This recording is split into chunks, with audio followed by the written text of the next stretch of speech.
कि और एंड वाले जो क्वेश्चन आते हैं प्रोबेबिलिटी में वो क्या होते हैं, उनको किस तरह से सॉल्व करना चाहिए। लास्ट क्वेश्चन जो कि ट्रिकी है थोड़ा सा, इसमें तीन unbiased coins are tossed, what is the probability of getting at most two heads. अस्सलाम वालेकुम, वेलकम टू एजेंडा सीसेस। मैं हूं सकलैन चैमल और आज भी हम प्रोबेबिलिटी का ही टॉपिक डिस्कस कर रहे हैं। आज हम डिस्कस करेंगे कि और एंड वाले जो क्वेश्चंस आते हैं प्रोबेबिलिटी में वो क्या होते हैं, उनको किस तरह से सॉल्व करना चाहिए और उनके फार्मूलाज क्या हैं, उनमें केसेस हैं। उन केसेस में आपके साथ डिस्कस तो कर दूंगा, लेकिन अगेन उनमें से सिर्फ एक ही केस हमारा ज़्यादातर यूज़ हो रहा होता है, दूसरा केस इतना यूज़ नहीं होता।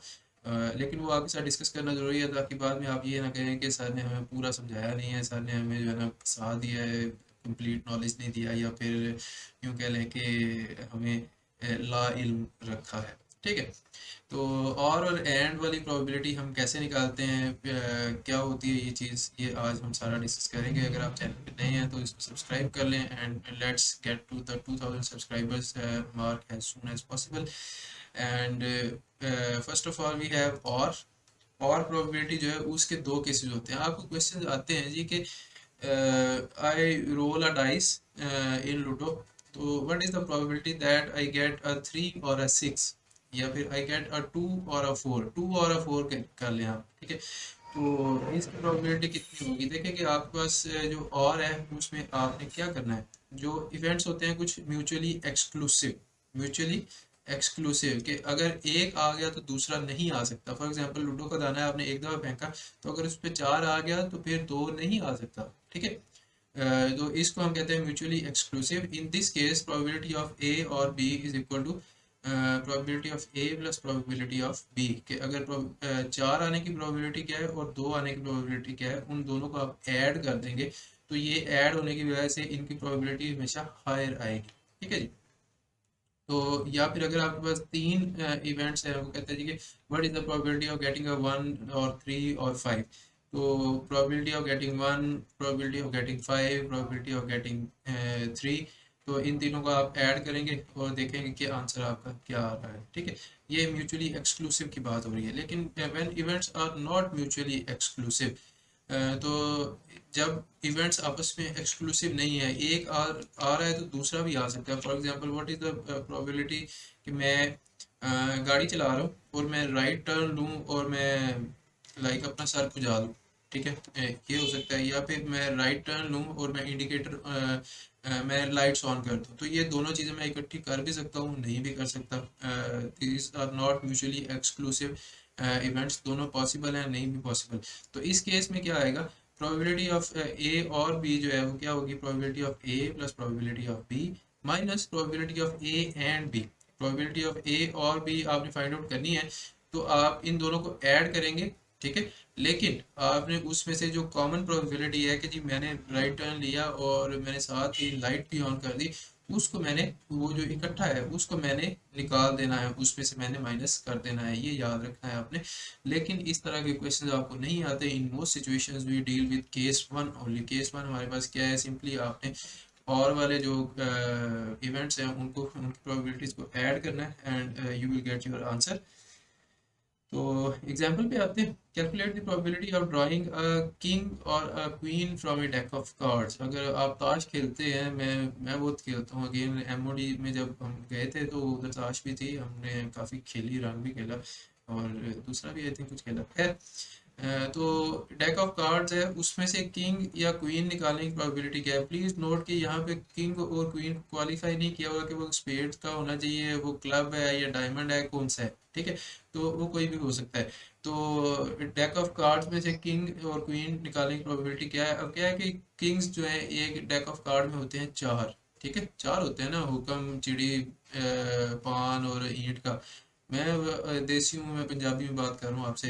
पंजाबी में हम लोग इनको यही कहते हैं। अगर आपने ज़्यादा इंग्लिश पढ़ना है तो उसमें स्पेड, क्लब, डायमंड और हार्ट्स आ जाते हैं, तो आप उस तरह से भी कह सकते हैं। I can do it in all this forms but I prefer to keep it light weight है। सिमिलरली क्वींस भी आपके पास चार होती हैं, चारों रंगों की एक एक क्वीन होती है।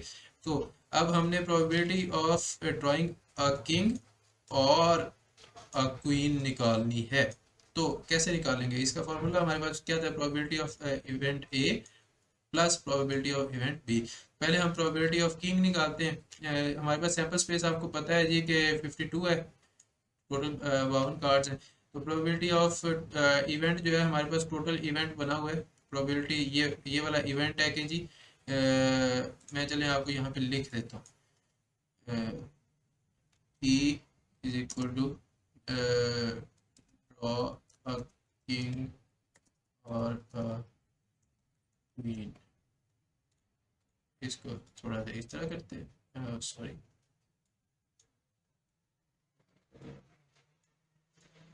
ये ले जी। ये आपके पास इवेंट है कि ड्रॉ अ किंग और क्वीन। तो इस इवेंट की प्रोबेबिलिटी मेरे पास क्या होगी? Probability of king plus probability of queen. जितने भी उस इवेंट के कॉन्स्टिट्यूएंट्स हैं उनको प्रोबेबिलिटीज को मैं ऐड कर दूंगा। तो किंग निकालने की प्रोबेबिलिटी मेरे पास क्या है? नंबर ऑफ किंग्स 4 है ओवर 52। नंबर ऑफ क्वींस क्या है? 4 over 52। 1 over 13 plus 1 over 13 2 over 13 आ जाएगा। 4 1 4 4 53 13 4 52। ठीक है जी। तो 2 ओवर 13 मेरे पास इस इवेंट की प्रोबेबिलिटी निकल आती है कि अगर मैं एक डेक ऑफ कार्ड्स में से कोई भी पत्ता निकालता हूँ तो या वो किंग होगा या फिर क्वीन होगा, उसकी प्रोबेबिलिटी है 2 ओवर 13। एग्जाम्पल 2 पे आ जाते हैं जी। Tickets number 1 to 20 are mixed up and then a ticket is drawn at random. तो अगर मैं 1 से 20 तक टिकट्स जो हैं वो मिक्स करता हूँ and then a ticket is drawn at random, what is the probability that the ticket drawn has a number that is multiple of 3 और 5। तो 1 से 20 तक टिकट्स हैं, उनमें से 3 और 5 के मल्टीपल्स आने की प्रोबेबिलिटी क्या है? तो सोल्यूशन में आप क्या करेंगे? आप या तो इस तरह कर सकते हैं, सारे के सारे आप इस तरह से लिख लें और डायरेक्टली प्रोबेबिलिटी फाइंड आउट कर लें, या फिर आप प्रोबेबिलिटी ऑफ 3 के मल्टीपल्स की प्रोबेबिलिटी निकाल लें। ठीक है जी। और फिर 5 के मल्टीपल्स की प्रोबेबिलिटी निकाल लें और उनको आपस में ऐड कर दें। खैर मैंने इस तरह से किया, आप दूसरे मेथड से करके दिखाइएगा मुझे कि ये मेरा आंसर ठीक आता है कि नहीं आता। ठीक है। अगर तो ये गलत है तो फिर मुझे बता दीजिएगा, अगर ठीक है तो फिर हम इसी के साथ जाएंगे। तो 3 के मल्टीपल्स कौन कौन से हैं और 5 के मल्टीपल्स कौन कौन से हैं? मैंने 20 में से उन सबको लिख दिया है यहाँ पे। 3 5 6 9 10 12 15 18 20। इसके अलावा 1 से 20 में कोई भी 3 या 5 का मल्टीपल मेरे पास नहीं आता। मैंने इवेंट को ओवरऑल वैसे ही यहाँ पे लिख लिया है। ठीक है। तो आगे क्या आएगा हमारे पास? Number of outcomes in event E is equal to 9। Number of elements in sample space is equal to 20। तो 9/20 मेरे पास आ जाएगी जी इस इवेंट की प्रोबेबिलिटी। ठीक है जी। आगे आते हैं क्वेश्चन जो कि ट्रिकी है थोड़ा सा। इसमें 3 unbiased coins are tossed, what is the probability of getting at most 2 heads. तो अगर मैं 3 अनबाइस्ड कॉइन्स जो हैं उनको टॉस करता हूँ तो क्या प्रोबेबिलिटी है कि जनाब उसमें एटमोस्ट 2 हेड्स आते हैं? हमने पिछली वीडियो में डिस्कस किया था 3 कॉइन टॉस है तो उसमें number of elements in sample space जो है वो कितना होता है जी? वो 8 बनते हैं। सारी की सारी पॉसिबल आउटकम्स मैंने आपको लिख के दिखाई थी। लेकिन यहाँ पे अब जो हमारा इवेंट है वो क्या है? At most 2 heads. ठीक है। तो आप इस वीडियो को पॉज करके आप चेक कर सकते हैं या खुद लिख के चेक करें कि आप इसका आंसर क्या निकाल रहे हैं, या आप एटमोस्ट 2 हेड्स के लिए कौन कौन से आउटकम्स लिख रहे हैं उस सैंपल स्पेस में से। आई होप कि आपने पॉज करके लिख लिया होगा अभी तक। तो अब चलते हैं अपने आंसर की तरफ। देखिएगा कि एट मोस्ट 2 हेड्स लिखा हुआ है, इस चीज़ के ऊपर बहुत ज़्यादा फोकस करना है। Eight most 2 heads that means कि वहाँ पे कोई हेड ना भी हो तो भी चलेगा, एक हेड है तो भी चलेगा, और एट मोस्ट मैक्सिमम जो है वो 2 हेड भी आ जाते हैं तो फिर भी वी आर फाइन। ठीक है। तो हमारे पास सैंपल स्पेस क्या थी? ये वाली सैंपल स्पेस जो कि हमने पहले भी बनाई हुई थी। ठीक है। उसमें नंबर ऑफ एलिमेंट्स है 8। एट मोस्ट 2 हेड्स के लिए मतलब क्या है कि इसमें 0 हेड है ये भी चल जाएगा, इसमें एक हेड है चल जाएगा, एक हेड है चल जाएगा, एक हेड है चल जाएगा, 2 हेड्स वाला भी चल जाएगा, 2 हेड्स वाला भी चल जाएगा, 2 हेड्स वाला भी चल जाएगा। लेकिन ये जो 3 हेड्स वाला है ये हमें नहीं चाहिए। ठीक है। तो ये हमने इवेंट ई में नहीं लिखा। यही वजह है कि number of elements in E is equal to 7। तो probability of E is equal to 7/8। ये थोड़ा सा ट्रिकी था, आई होप कि आपको समझ आ गया होगा और मज़ीद ये क्लियर हो गया होगा। एंड प्रोबेबिलिटी पे आते हैं जी, कि दो इवेंट्स हैं, एक हो और उसके साथ ही दूसरा भी हो। ठीक है, पहले तो था ना या तो ये हो जाए, दो आ जाए या फिर चार आ जाए। इधर है जी कि दो इवेंट्स हैं कि ये भी हो और दूसरा भी हो। दो केसेस होते हैं इसमें, व्हेन इवेंट्स आर इंडिपेंडेंट, वो एक दूसरे के ऊपर डिपेंडेंट नहीं होते। तो उस केस में आप क्या करते हैं, probability of A and B, उसको हम इस तरह से लिखते हैं, ए इंटरसेक्शन बी, और वो जो और वाला है उसको आप ए यूनियन बी लिख सकते हैं। तो is equal to probability of A into, ये यहाँ पे मल्टीप्लाई लिख लें या फिर डॉट लगा के लिख लें, अंडरस्टूड है, ये मल्टीप्लाई हो रहे हैं, probability of A into probability of B. ठीक है जी। और अगर वो डिपेंडेंट वेरी इवेंट्स है, डिपेंडेंट इवेंट्स है, तो फिर उनकी प्रोबेबिलिटी आप कैसे फाइंड आउट करेंगे, probability of A and B is equal to A, ठीक है, into probability of B given that A has already occurred. ठीक हो गया जी। लेकिन इसको हम बहुत रेयरली यूज़ करते हैं, आप इसको भूल जाएं, मैंने फिर भी आपके लिए ये लिख दिया है कि अगर आपको बहुत ज़्यादा इल्म जो है वो लेना है तो आप इसको भी जाके वेरीफाई कर सकते हैं।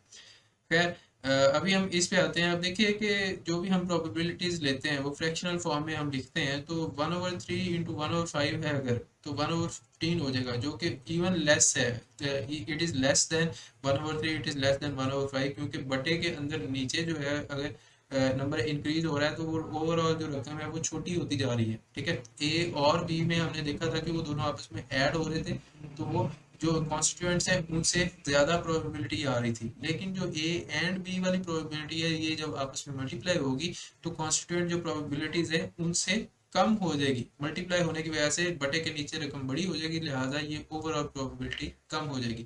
एग्जाम्पल पे आते हैं, आपको अभी समझ लग जाएगी।